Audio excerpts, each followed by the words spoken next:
Hello and welcome to the Recursion Cafe, where we play games from the discard pile. My name is Jason, and I'll be bringing you today's game from the London Unmatched group.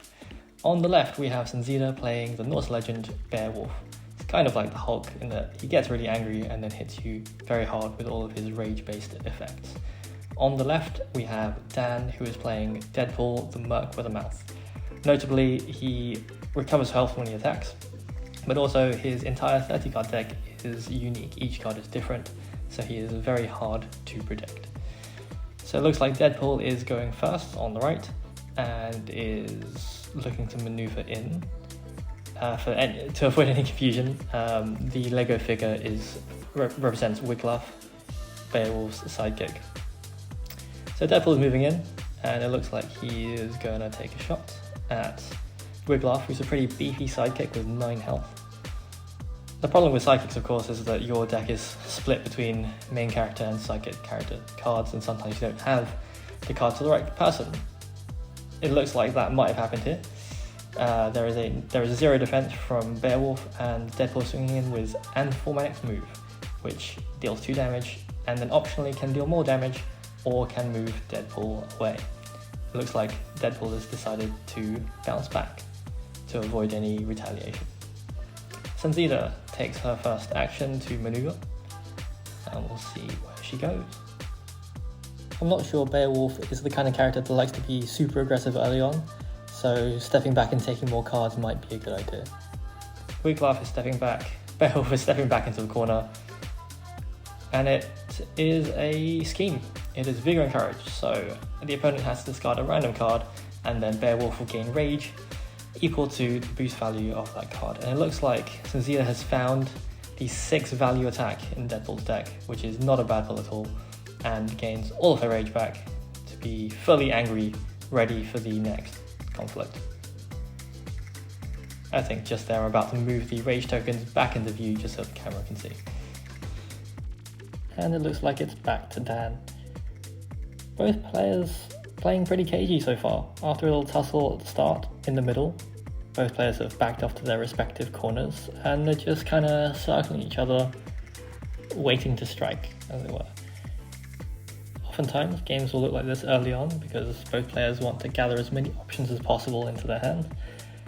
Particularly these two fighters, I suppose, because Deadpool wants as many options as possible, and as I said, every card is unique, so that is, you're guaranteed to find other options. Whereas Beowulf might have cards that use rage or generate rage and might want the other half of that. So it all depends, really. Here we have a boost in from Beowulf. It looks like he's starting to be aggressive and take the lead, and I assume he's going to attack. There we go. It's a shame that Deadpool doesn't have any sidekicks, because a no contest Expectus would be amazing here, especially with 3 rage.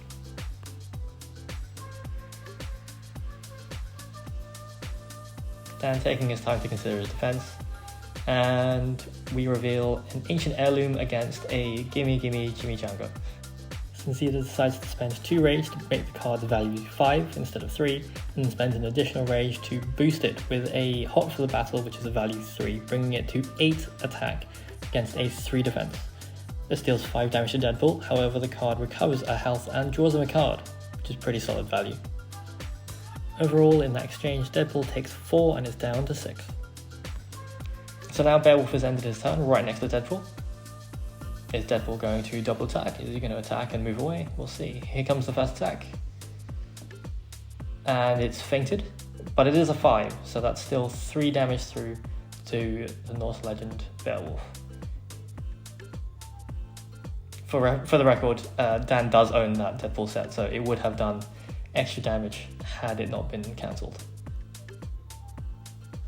Dan is our resident Deadpool expert, so he is often the one that brings that set to the meetup.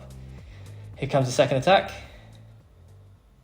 and it's a Gaze of Stone, undefended. So there is 10 of Beowulf's 17 health, gone in an instant. So what I said earlier about Deadpool being hard to predict, one kind of baseline rule is always try and defend when possible. So Beowulf does get the paltry consolation prize of another rage, bringing him up to 2. But it looks like Sunzida is choosing to run. And after some juggling back and forth, Beowulf closes the door and gets out and shoves his friend back into the room, who takes a swing at Deadpool. Looks to be a fatal struggle against a 2 defense reduced fair transit card. So that will go through and do 2 damage to Deadpool and allow Sunzida to draw 2 cards. At this point, the card does say that Deadpool travels to a space in his zone. However, the door has effectively shut off that bit of the zone as the rules dictate, and so he cannot teleport there. It is not considered to be in that zone. So he'll have to take that transit ticket elsewhere.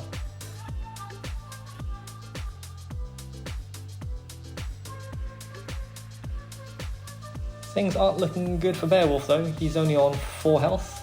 His psychic is even healthier than he is, and Deadpool is still on 6. And even though 6 isn't vastly higher than 4, Deadpool does like to heal up every time he attacks, so it's very deceptive, that health dial.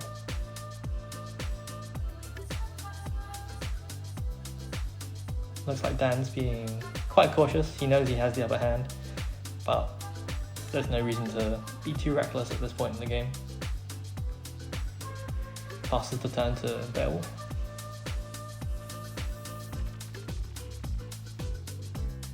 So Beowulf does have 2 rage at this point, so a equal of Grendel is live. That being said, 2 of Deadpool's big values have already been used. Here comes a boost and an attack from Beowulf, which is pretty brave, given that Beowulf only has 4 health left. We'll see how it goes. It is another fatal struggle into I'm Not Wearing Pants, which, because the card was not sleeved, is a value 5. Therefore, Beowulf does not win. Here I am showing off Dan's custom homemade shiny card for Deadpool. So Deadpool gets to draw 2 cards because he won the combat. And he is standing right next to Beowulf, ready to swing back at him. So at this point, I'm not sure what Beowulf can do. His highest defense values are 4s, I think they're skirmishes, and he hasn't seen any golden drinking horns which allow him to draw more options or to recover more health. So yeah, looks like a pretty sticky spot for him. How's he going to get out of it? And it looks like there's no defense. It is a 4 value pouch and shoe emporium, and Deadpool takes it. That's game. It was a pretty short game. I will say, Sunzida, for future reference, if you do draw a handful of attack cards and you have the option to mulligan, do please mulligan. I think it's a good idea. Thanks for watching and see you next time.